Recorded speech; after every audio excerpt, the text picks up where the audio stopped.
Hello everyone, welcome to English Shorthand classes. Exercise 24.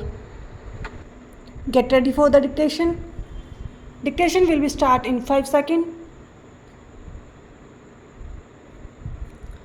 Sir, we would like you to share with us the role which you envisage for elected local bodies in the planning process.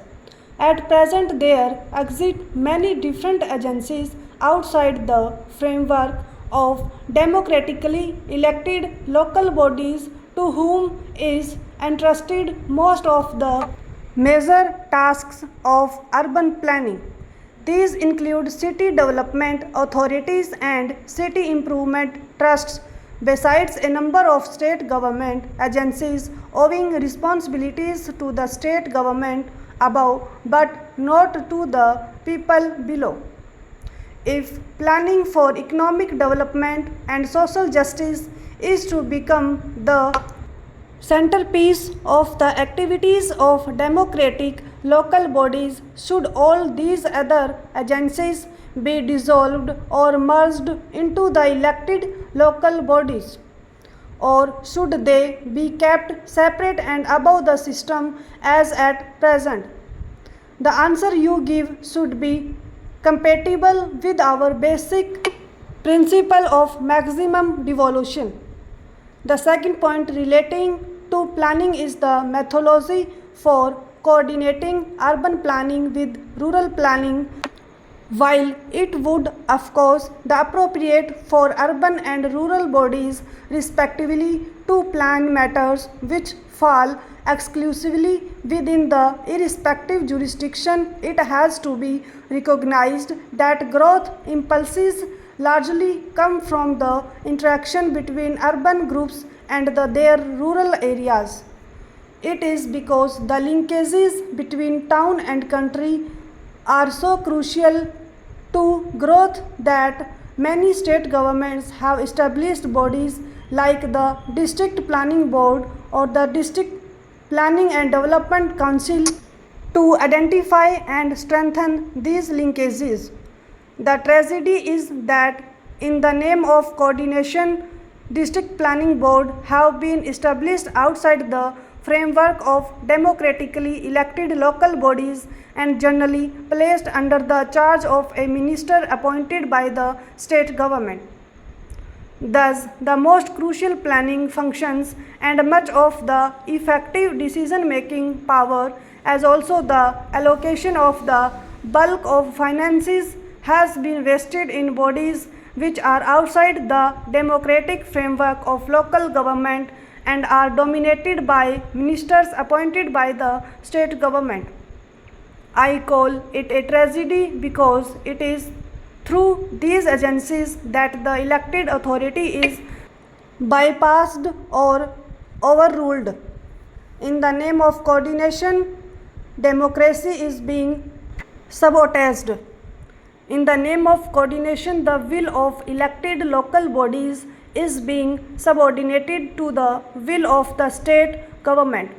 In the name of coordination, the people's will is being replaced by the will of officialdom. What measure would you suggest to establish a democratic district planning body? The second major act of devolution envisaged in the Panchayati Raj Bill is the implementation of development schemes relating to the subjects set out in the proposed 11th schedule. We would wish you to pool your experience of the different states of India and suggest the subjects which might be set out in a separate schedule, in respect of which constitutional authority would be available for the meaningful devolution of powers to urban panchayats. The financial condition of municipal bodies at all levels is pitiable. They barely have the funds to sustain themselves. They are unable to even maintain community assets and services, let alone create new ones. Debt and default are widespread. There is fiscal irresponsibility allied to financial indiscipline. The sound finances of urban institutions of local self-government is a matter of crucial importance. Much of the wealth of India is generated in urban India. Its rates of growth are significantly higher than in rural India.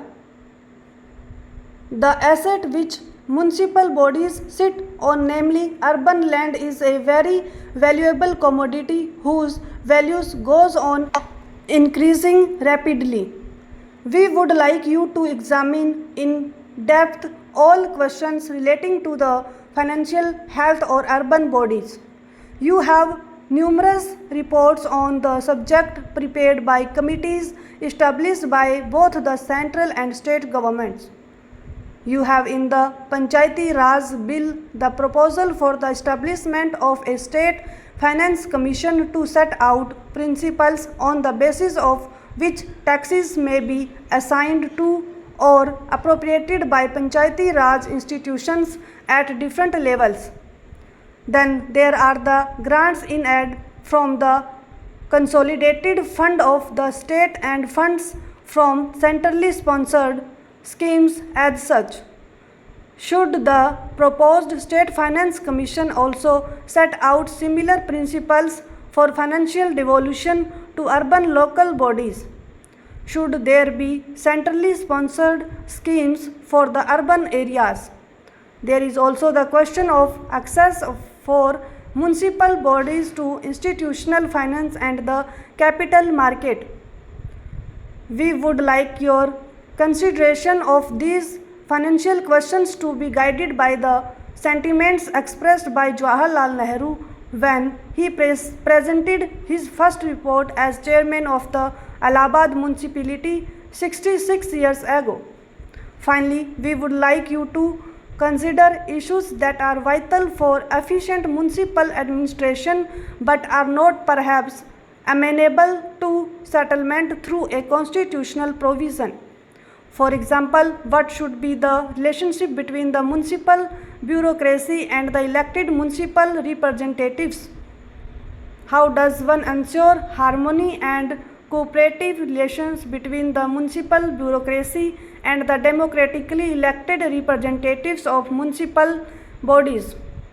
Should not urban administration be carried out at the behest of the elected representatives rather than by bureaucratic order, however benevolent and well-intentioned?